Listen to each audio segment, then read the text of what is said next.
आपस में भी ज़्यादा बात मत करिए, थोड़ी देर के लिए, ठीक है। जैसे हम प्रभु के ऊपर फिर बैठे हैं, हम पूरा दिन प्रभु को तो समय नहीं देते हैं, है ना। हम लोग 10 बजे यहाँ पर आते हैं, 12-1 बजे तक प्रार्थना होता है, दुआ होता है। तो उनके लिए हमें थोड़ी देर के लिए पूरी तरह से प्रभु की ओर हम भूल जाए। बहुत बार क्या होता है, हम आते तो है प्रभु के उपस्थिति में, लेकिन क्या होता है, हमारा मन प्रभु के उपस्थिति में नहीं रहता है, बहुत दूर रहते हैं प्रभु की उपस्थिति से। बाइबल में इजराइलियों के बारे में लिखा हुआ है कि तुम्हारा मन तो, तुम तो यहाँ पर हो, लेकिन मन कहीं दूर है परमेश्वर से, लिखा हुआ है। तो हमारा मन ऐसा नहीं होना चाहिए। हम प्रभु की उपस्थिति में यहाँ पर है, तो हम पूरी तरह से परमेश्वर की उपस्थिति में ही रहना चाहिए। जो भी बोला जा रहा है, जो भी यहाँ पर कहा जा रहा है, या जो भी हम आराधना कर रहे हैं, पूरी तरह से करें।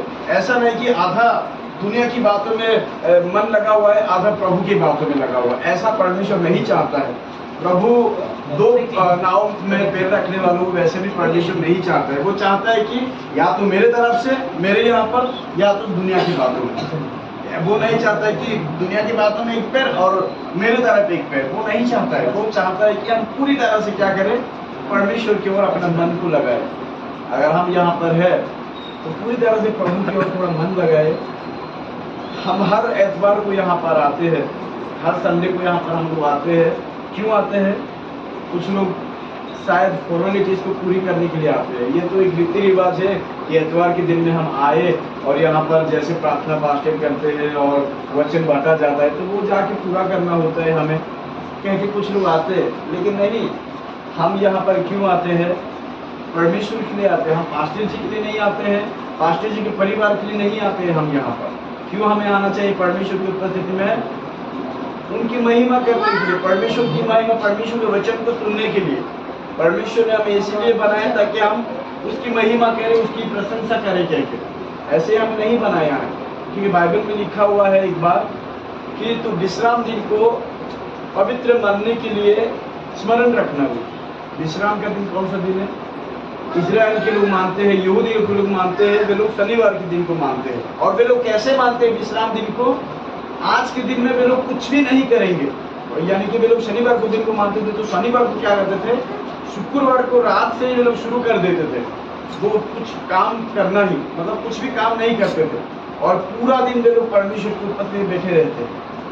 इसलिए मतलब परमेश्वर के लिए कितना इच्छुक है वे लोग, उनका मन कितना साफ है परमेश्वर के लिए। ऐसे परमेश्वर चाहता है कि हम लोग भी क्या करें, परमेश्वर की ओर आए पूरे मन से, ठीक है, आधा अधूरा नहीं। समझ में आ रहा है आप लोगों को? तो हम यहाँ पर परमेश्वर की जो भवन में हम आए तो पूरे मन से आए। अभी थोड़ी देर पहले हम लोग प्रभु के दास के द्वारा हम सुन रहे थे कि क्या बोला गया है, पूरे मन से मैं परमेश्वर का धन्यवाद करूंगा करके दाऊद कहता है। मन की बात, सच में परमेश्वर के वचन में जब हम देखते हैं, परमेश्वर का वचन बहुत सारी बातों में मन को ज्यादा ध्यान दिया, मन की बातों में, यहाँ तक कि वो किसी और बातों में ध्यान नहीं देता है। मेरे लिए ये क्या लेके आया, यहाँ पर आया तो मेरे भवन में क्या लेके आए, किसी भी बात में ज्यादा ध्यान नहीं देता है, बल्कि मन के बारे में ज्यादा ध्यान देता है। यहाँ तक कि हम कौन सा कैसा कपड़ा पहन के आए, कैसे हो क्या हम आए, है ना, हम मुंह धो के आए या नहीं आए, नहा के आए या नहीं आए, वो नहीं देखता है। वो हमारे मन को देखता है कि हमारा मन कैसा है परमेश्वर के प्रति, है ना। बहुत बार हम लोग अच्छे से तैयार सज धज के आ जाते हैं, अच्छी बात है, लेकिन परमेश्वर की सभी बातों को नहीं देखता है। वो अपने मन को देखता है कि हमारा मन कैसा है परमेश्वर के साथ। ये बातों को याद रखिए हमेशा। इसीलिए यहाँ पर दाऊद राजा कहता है, पास्टर जी बता रहे थे कि मैं अपने पूरे मन से किसका धन्यवाद करूंगा? परमेश्वर का। वो ये नहीं कहता मैं आधा मन से, क्योंकि आधा मन मेरे परिवार के साथ में है, आधा मन मेरे मुझे वो काम करना है, ये काम करना है, वहां पर जाना है, ये करना है, वो नहीं। वो बोल रहा है कि मैं पूरे मन से, हम जब परमेश्वर की उपस्थिति में आए तो पूरे मन से परमेश्वर की आराधना करें, पूरे मन से परमेश्वर की उपस्थिति में बैठे, क्योंकि पूरे मन से जो परमेश्वर के लिए कुछ करते हैं उसके जीवन में परमेश्वर चमत्कार करता है। तो आइए इस मन के बारे में हम लोग कुछ बातों को सीखेंगे। और उससे पहले पास्टर जी को मैं धन्यवाद देता हूँ कि उन्होंने फिर से मुझे मौका दिया। अचानक मुझे पता भी नहीं था कि फिर से मैं प्रभु का वचन यहाँ पर बांटूंगा। लेकिन प्रभु का धन्यवाद करता हूँ सबसे पहले, और पास्टर जी का भी धन्यवाद देता हूँ कि पास्टर जी ने मुझे मौका दिया कि आप लोग के बीच में खड़ा होकर उसके जीवित वचन को बांटूं। तो आइए हम एक छोटा सा प्रार्थना करेंगे। सभी लोग थोड़ी देर के लिए अपने मन को तैयार करें और प्रभु से कहे, अपने अपने आंखों को बंद करके प्रभु से कहे, प्रभु मैं आज ऐसे ही आपकी उपस्थिति में नहीं आया या नहीं आई, आप मुझसे बात करिए, आप किस मकसद से मुझे आपकी उपस्थिति में लेके आए, वो बातों को मुझे बताइए, ताकि वो बातों को मैं अपने जीवन में जानूं और उन सभी बातों को मैं अपने जीवन में लागू करूं। आप मुझे बताइए, आप मुझे समझाइए प्रभु, किस बातों में मैं गलत हूँ, मुझे सही करो। मैं आपकी उपस्थिति में आया हूँ तो मुझे किस बातों में मैं गलत हूँ या क्या आप मुझे बताना चाहते हो, वो बातों को मुझे बताइए। क्योंकि परमेश्वर से मांगिए, अपने मन को तैयार करिए प्रभु के वचन को सुनने के लिए। हालेलुया, धन्यवाद यीशु, तारीफ करते खुदा परमेश्वर। हालेलुया। योग्यता से बढ़ के दिया है अपनी दया से तूने मुझे, योग्यता से बढ़ के दिया है अपनी दया से तूने मुझे, मांगने से ज्यादा मुझे आभारी हूँ प्रभु मैं, मांगने से ज्यादा मिला मुझे आभारी हूँ प्रभु मैं, धन्यवाद के साथ स्तुति गाऊंगा, है यीशु मेरे खुदा, उपकार तेरे बेशुमार, कोटि कोटि स्तुति धन्यवाद। तू है सच्चा जिंदा खुदा, तुझ पर ही भरोसा मेरा, तू है सच्चा जिंदा खुदा, तुझ पर ही भरोसा मेरा, सेवा पूरी करके पाऊं इनाम प्रभु ऐसा दो वरदान, सेवा पूरी करके पाऊं इनाम प्रभु ऐसा दो वरदान, धन्यवाद के साथ तुझे गाऊंगा, है यीशु मेरे खुदा, उपकार तेरे बेशुमार, कोटि कोटि स्तुति धन्यवाद, कोटि कोटि स्तुति धन्यवाद, कोटि कोटि स्तुति धन्यवाद। आप लोग मुझे हम आपको कोटि कोटि धन्यवाद देते हैं, तारीफ करते हैं, स्तुति करते हैं पिता परमेश्वर, क्योंकि आपने हमें इसीलिए ही बनाया कि हम आपकी स्तुति करें, तारीफ करें, महिमा करें खुदा परमेश्वर पिता। प्रभु हम अपने में नहीं बनाए गए पिता परमेश्वर, आपका वचन कहता है आपने हमें रचा है प्रभु, आपने हमें इसीलिए रचा कि हम आपकी महिमा स्तुति प्रशंसा करें पिता, पूरे मन से हम आपके धन्यवाद करते हैं, स्तुति करते हैं, तारीफ करते हैं राजा। हम आपके सम्मुख आगे पिता परमेश्वर प्रभु हम आपसे विनती करते हैं प्रभु, जो भी वचन हम पढ़ेंगे पिता, आप हमें बुद्धि और ज्ञान दीजिए, आपका आत्मा हमें समझाए, आपका आत्मा हमें बताए कि हम क्या प्रभु जी आपके सामने हमें कैसे रहना है, ये बातों को आप हमें सिखाइए।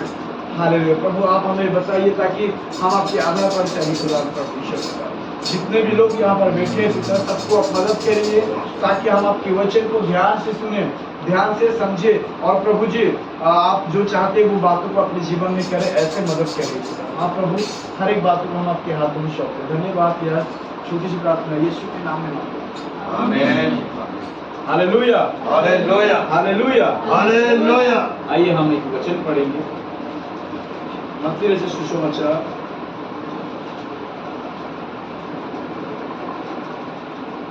4 का 17 आयत में हम पढ़ेंगे।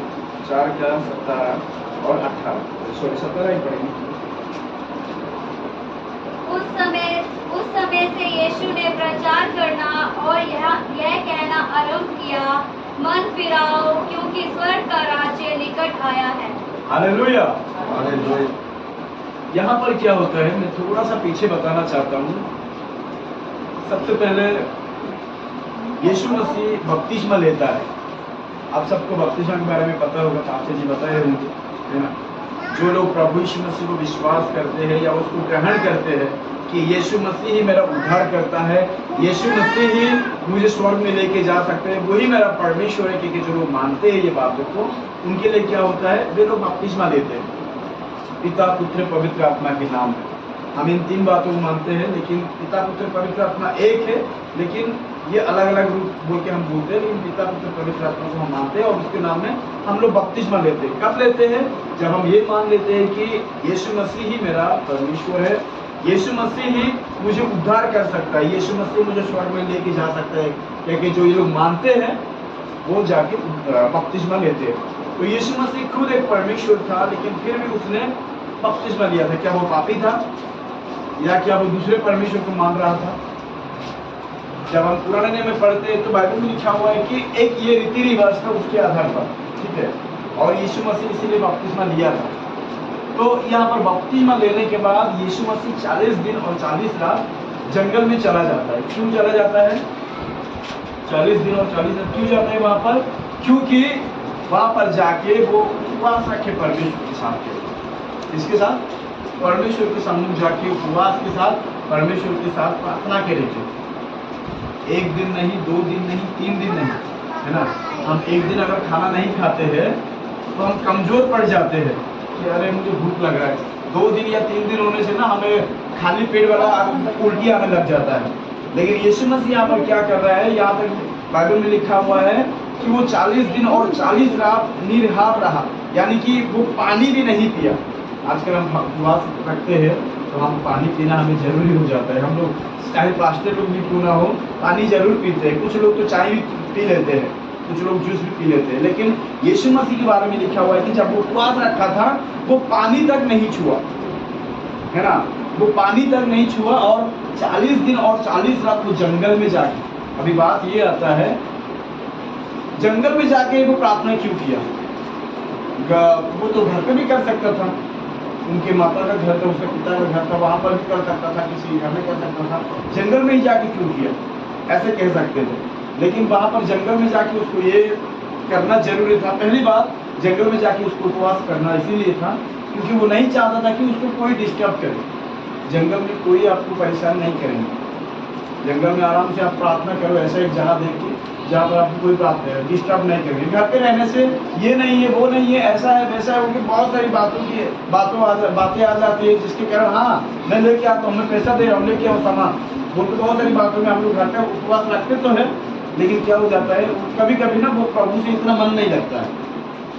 तो यीशु मसीह क्या कर रहे हैं? जंगल में इसलिए गए। और दूसरी बात क्या है, उनका परीक्षा होना बहुत जरूरी है। परीक्षा मतलब लोगों के जीवन में भी ये सभी आता है, परीक्षाएं आती है जब हम लोग प्रभु में आगे बढ़ते हैं। यीशु मसीह में जब हम आगे बढ़ते हैं, कोई ना कोई दुख तकलीफ आता रहता है ना, कोई ना कोई संकट आता रहता है, ठीक है। ये दुख तकलीफ संकट प्रभु में जैसे जैसे हम बढ़ते रहेंगे ये भी बढ़ता रहेगा, लेकिन उसमें हमें पास होना है। यीशु मसीह यही सिखाता है। जैसे जैसे वो प्रार्थना में आगे बढ़ रहा था, जैसे जैसे वो उपवास में आगे बढ़ रहा था, शैतान आके एक एक समस्या लेके आता है उनके सामने, ठीक है। खाने के पीछे समस्या लेके आता है, इस दुनियादारी को दिखा के हाँ देखो ये पूरा दुनिया में तुम्हें दूंगा, ये कर देना, तेरा परमेश्वर ये कहता है तू यहाँ से कूद जाएगा तो तुझे स्वर्ग में संभाल लेंगे। मतलब बहुत सारी बातों का परीक्षा उसके जीवन में आता है। जब हम प्रभु में बढ़ते हैं, ऐसे ऐसे परीक्षा हमारे जीवन में आता है। कोई ना कोई दुनियादारी की बातों में हमें ये नहीं है, वो नहीं है, हम प्रभु में बढ़ने के बावजूद भी, प्रार्थना दुआ करने के बावजूद भी, उपवास रखने के बावजूद भी मेरे जीवन में ये समस्या आता है, वो समस्या आता है, ठीक है। हम लोग बहुत बार सोचते हैं, लेकिन यीशु मसीह यहाँ पर हमें सिखाता है कि वो 40 दिन 40 रात उपवास में रहा और हर एक बातों में वो विजय प्राप्त किया, है ना। और वो 40 दिन और 40 रात यहाँ तक कि भूखा रहा, उसको भूख लग रहा था, बाइबल में लिखा उसको भूख लग रहा था, लेकिन वो शैतान आके उसको भरमाता है, क्या भरमाता है कि तू तो इतने दिन तक भूखा है, पत्थर को लेकर रोटी बना के खा ले। यीशु मसीह कह सकता था वो बात, पत्थर को आराम से रोटी बना के खा सकता था। जब 2 मछली और 5 रोटी को 5,000 से ज्यादा लोगों को खिला सकता है उसमें, तो क्या वो रोटी को खाना नहीं बना सकता था? सॉरी, पत्थर को क्या वो रोटी बना नहीं सकता था? बना सकता था, लेकिन वो शैतान की बातों को मानने के लिए इस दुनिया में नहीं आया था। ठीक है, तो परमेश्वर की बातों को मानने के लिए आया था, और वो इसीलिए आया था ताकि दूसरों की मदद करे। उसके लिए वो नहीं आया था कि खुद मैं अपने किस तरीके से मैं ये करूँ वो करूँ और मैं अपने फायदे के लिए मैं करूँगा, वो ये बातों के लिए नहीं आया था। तो उनके जीवन में एक एक परीक्षा आया, उन सभी परीक्षाओं में यीशु मसीह ने जीता। और वो सबसे पहली बात, एक बात आपको याद रखना है, यीशु मसीह ये उपवास प्रार्थना ये सभी क्यों कर रहा है? क्योंकि वो परमेश्वर के मकसद को पूरा करना चाहता है। परमेश्वर चाहता था उसके जीवन में कि वो स्वर्ग के राज्य के बारे में प्रचार करे। परमेश्वर चाहता था कि यीशु मसीह के द्वारा लोग स्वर्ग में जाएंगे। कैसे यीशु मसीह द्वारा स्वर्ग में जाते हैं? जब यीशु मसीह के ऊपर विश्वास करते हैं पूरी तरह से, तो यीशु मसीह खुद लोगों को योग्य बनाता है स्वर्ग में जाने की। तो इसीलिए यीशु मसीह ने दुनिया में भेजा था, और यीशु मसीह इन सभी बातों को पूरा करने के लिए 40 दिन और 40 रात उपवास प्रार्थना रखा था उसने, है ना। कौन सी बातों को? जो परमेश्वर चाहता था कि वो लोगों के लिए प्रचार करे, लोगों के लिए मदद करे, लोगों के लिए जिए, कह परमेश्वर चाहता था, वो बातों को पूरा करने के लिए यहाँ पर आया। तो ये अच्छे से होने के लिए, सही तरीके से होने के लिए यीशु मसीह उपवास प्रार्थना रखता है। हमें एक बात याद रखना है, चाहे हम कुछ भी करने के लिए जाते हैं, चाहे छोटा सा बिजनेस, चाहे हम घर के लिए कुछ हम लेने के लिए जाते हैं, कुछ भी हम लोग करते हैं, तो सबसे पहली बात हमें याद रखना है, हमें प्रार्थना करना बहुत जरूरी है। क्या करना जरूरी है? हम कभी भी बिना प्रार्थना के सब कुछ कर लेते हैं, बाद में अरे यार प्रार्थना नहीं किया, कोई बात नहीं अभी कर लेंगे, बोले लास्ट में हम प्रभु को याद कर लेंगे। नहीं, हमें सबसे पहले प्रार्थना करना है। अगर हो सके तो जो भी हम करने के लिए जा रहे हैं, चाहे बिजनेस हो चाहे कुछ भी काम हो, उनके लिए अगर हो सके तो हम उपवास भी रख सकते हैं, उपवास के साथ प्रार्थना कर सकते हैं। पास्टर जी को बता के पास्टर जी के साथ भी जब शुक्रवार के दिन में होते हैं, पास्टर जी हमारे लिए, हम भी आपके साथ रुकना चाहते हैं उपवास, हाँ आप हमारे लिए प्रार्थना करोगे, कि पास्टर जी के साथ भी आके आप प्रार्थना कर सकते हो। ऐसे करने से क्या है, आप जो काम करने के लिए जा रहे हो प्रभु उसमें जरूर सफलता देता है। ठीक है, तो इसीलिए यहाँ पर मैं एक बात बताना चाहता हूँ कि ये सब उपवास प्रार्थना यीशु मसीह इसीलिए किया था ताकि जो सेवा का वो शुरू करने के लिए जा रहा था वो पूरी तरह से अच्छे से हो के। तो यहाँ पर एक बात यीशु मसीह लोगों को कहता है, ध्यान से सुनो, अभी हम उसमें आ गए। लोगों को कहता है कि उस समय यीशु ने प्रचार करना और ये कहना आरंभ किया, मन फिराओ क्योंकि स्वर्ग का राज्य निकट है। क्या कहता है यहाँ पर? स्वर्ग का राज्य निकट। आमीन। मन फिराओ क्योंकि स्वर्ग का राज्य निकट है। अभी आप लोग बताओगे हम तो प्रभु को पहले से जानते हैं, हम पहले से विश्वास ये हो कि आपको कह सकते हैं जब ये वचन पढ़ा था। लेकिन मेरे प्रियो, ऐसा नहीं है कि ये सिर्फ अन्य जातियों के लिए, ये सिर्फ उन्हीं लोगों के लिए नहीं है जो प्रभु को नहीं मानते हैं, ये हम सभी विश्वासी भाई बहनों के लिए भी है। ठीक है, यहाँ पर यीशु मसीह क्या कहता है? प्रचार करना किसके बाद आरंभ किया? वो उपवास प्रार्थना रखा था, उसके बाद वो प्रचार करना आरंभ किया, और वो कहता है मन फिराओ क्योंकि स्वर्ग का राज्य निकट आ गया है। मन की बात यहाँ पर फिर से आ रहा है, मन की बात। बाइबल में मन के बारे में लिखा हुआ है, क्या लिखा हुआ है? मन एक सबसे ज्यादा, सबसे अधिक धोखा देने वाला चीज। क्या लिखा हुआ है मन के बारे में? मन एक सबसे ज्यादा अधिक धोखा देने वाला। ये मन ऐसा होता है कि अगर हम कहीं मार्केट में जाते हैं, किसी चीज को हम देखते हैं, वहाँ पर इतना अच्छा चीज है, मुझे तो उसको लेना ही है, चाहे कितना भी महंगा क्यों ना हो, ये कपड़ा हो चाहे कुछ भी हो, मुझे लेना है। अगर एक बार उसके पीछे मन चला गया तो उसके पीछे भटकते रहेगा, किस तरह से, कैसे मैं पैसे एडजस्ट करूँ, कैसे कहाँ से क्या करूँ, अगर पैसे ना होने से भी किसको मांगूँ, मेरे पति को मांगूँ या भाई को मांगूँ, किसको, मतलब उनके पीछे हमारा मन चला जाता है पूरी तरह से। उसी की बात तो नहीं, बल्कि जो भी हमें मन लगता है, तो ये मन एक ऐसा चीज है हम उसको कंट्रोल नहीं कर पाते। बाकी सभी बातों को कंट्रोल कर लेते हैं, लेकिन बहुत बार ऐसा ये मुश्किल हो जाता है कि अपने मन को हम लोग कंट्रोल करें। लेकिन यहाँ पर यीशु मसीह कहता है, बाइबल में लिखा हुआ है कि मन सबसे ज्यादा अधिक धोखा देने वाली चीज होता है। मन दूसरों को धोखा देता है, अपने आप को भी धोखा देता है ना।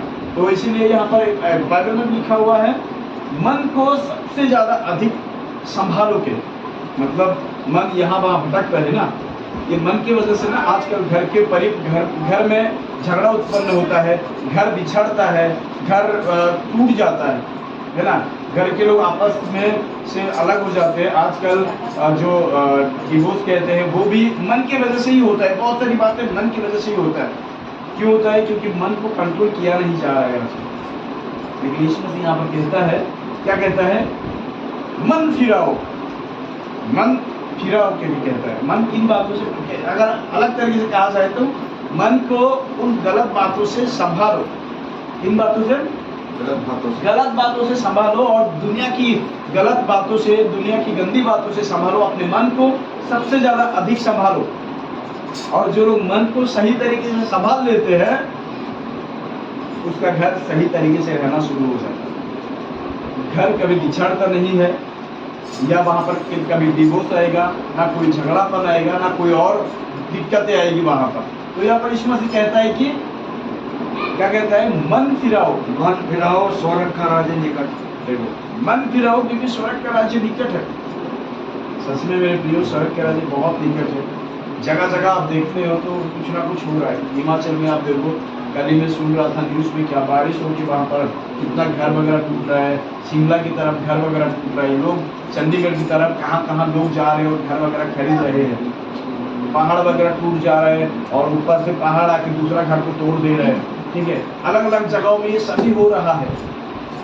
और बाइबल में यही लिखा हुआ है, अंत के दिनों में ये सब होगा। क्या अंत का दिन बहुत जल्द आने वाला है, उससे पहले ही हम अपने मन को फिरा ले।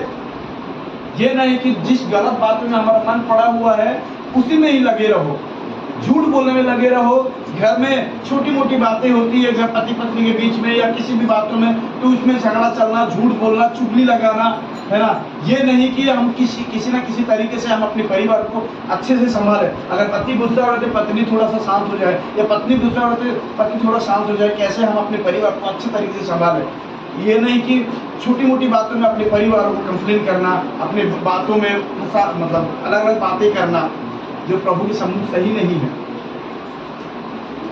इसीलिए मन फिराना बहुत जरूरी है। मन फिराना बहुत जरूरी है, क्योंकि परमेश्वर कहता है, पहले हम सुन रहे थे, पूरे मन से प्रभु के पास आओ। आधा अधूरा वाला मन परमेश्वर नहीं चाहता है। कैसा मन नहीं चाहता है? वो आधा अधूरा मन नहीं चाहता है। आधा संसार की बातों में, आधा प्रभु की बातों में, आधा उन बातों में, आधा प्रभु की बातों में, आधा सारी बातों में और आधा प्रभु की बातों में। कोई ऐसा मन प्रभु नहीं चाहता है।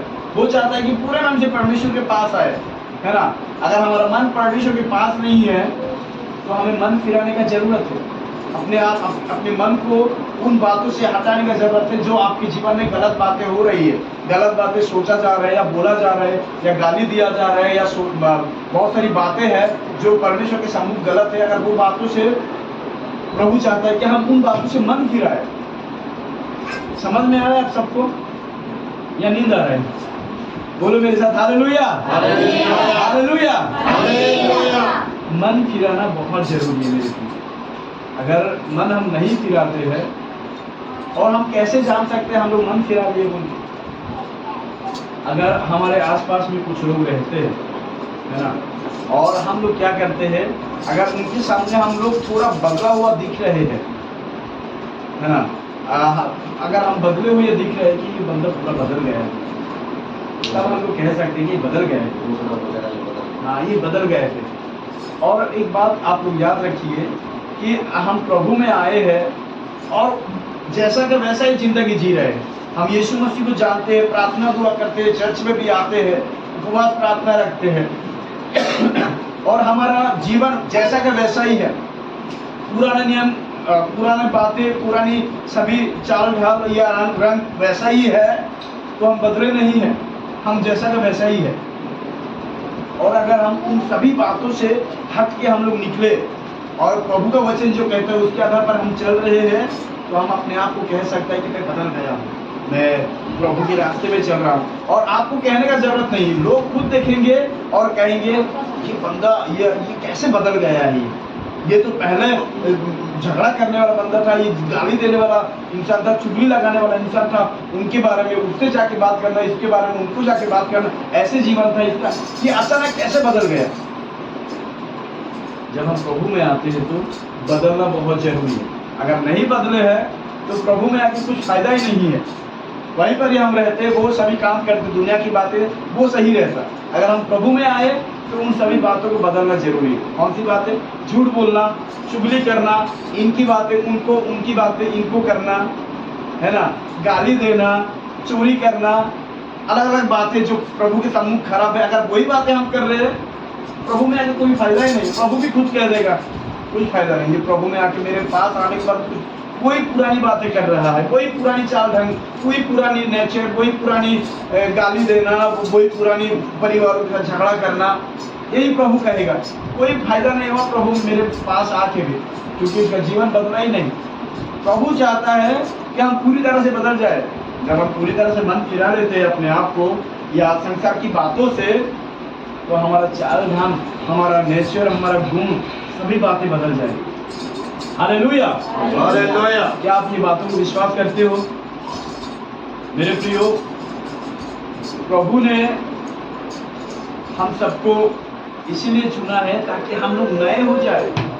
बाइबल में लिखा हुआ है, जितने भी लोग प्रभु यीशु मसीह के ऊपर विश्वास किए या प्रभु यीशु मसीह में आए हैं, वे लोग नई सृष्टि है। नई सृष्टि का मतलब ये नहीं कि अब नया से हम पैदा हो रहे हैं। नया सृष्टि का मतलब ये है कि हमारा जो पहले नेचर था, जो पहले वो गलत गुण था, पहले जो गलत विचार था लोगों के प्रति या आपस में रहने वालों के प्रति, उन बातों से हट के नया होना, उन बातों से, उन सभी बातों को पीछे हटा के एक नया सोच, नया विचार प्रभु में लेके आना, उसको नयापन कहते हैं।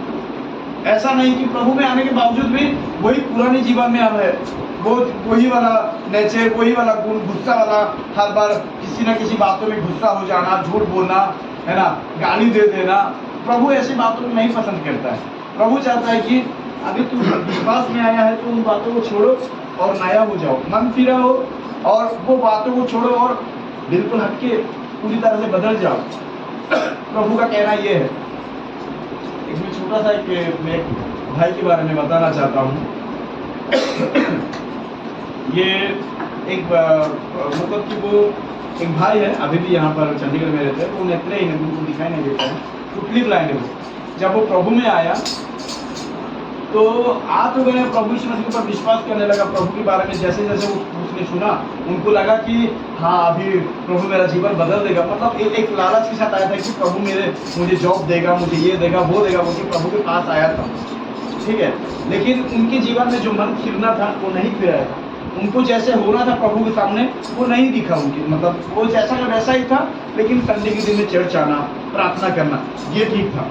बाकी जो दुनिया के बातों में गाली देना, झगड़ा करना या अपने परिवार में लड़ना, ऐसे वो, हालांकि वो नेत्रहीन था लेकिन ऐसे ऐसे बातें, लेकिन प्रभु में वो आया लेकिन उसका जीवन बदला नहीं।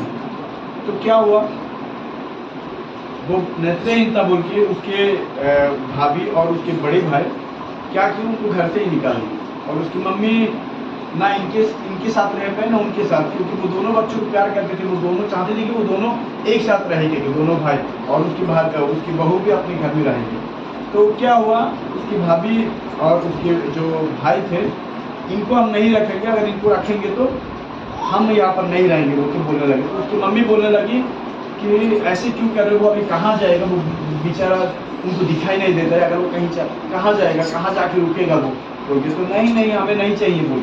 तो वे लोग घर से क्यों निकलना चाहते थे, क्योंकि वहाँ पर एक बंदा आता था, वो बहुत ज़्यादा नशा करता था। और वो ब्लाइंड भाई जो है, उनको उसके भाभी और उसके भाई को बोला कि इनको यहाँ पर मत रखा करो। यहाँ पर वो आता है, रात भर रुकता है 1-1:30 बजे तक, और लोग शराब पी के और क्या क्या नशा करके वो यहाँ से जाता है अपने घर में।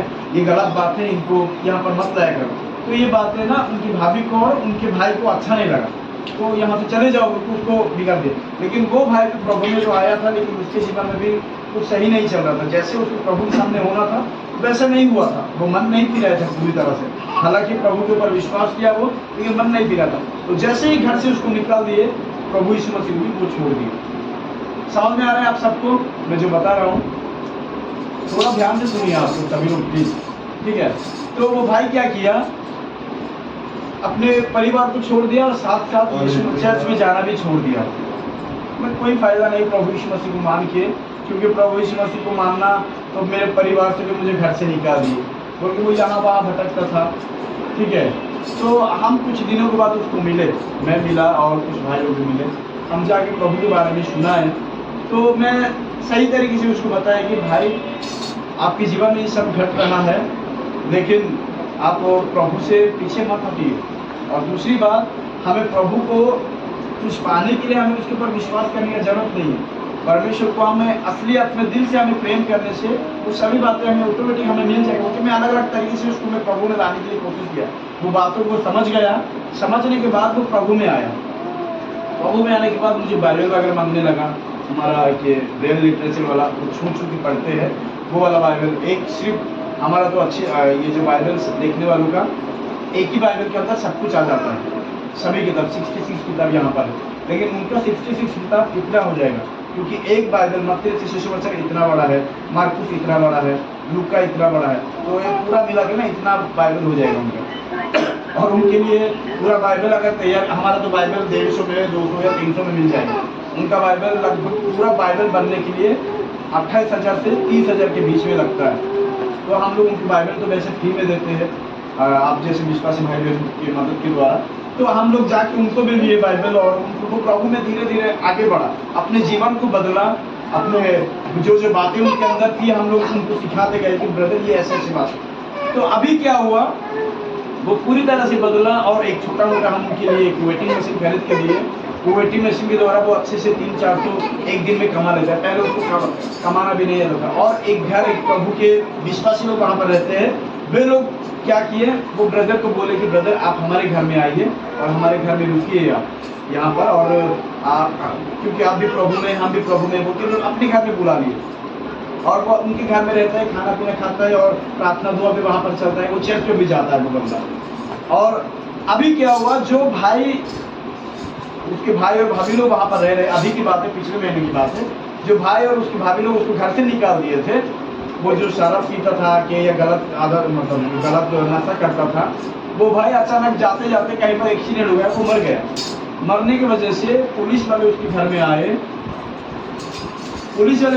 आए, और कुछ गुंडे लोग भी वहाँ पर आए उनको मारने के लिए।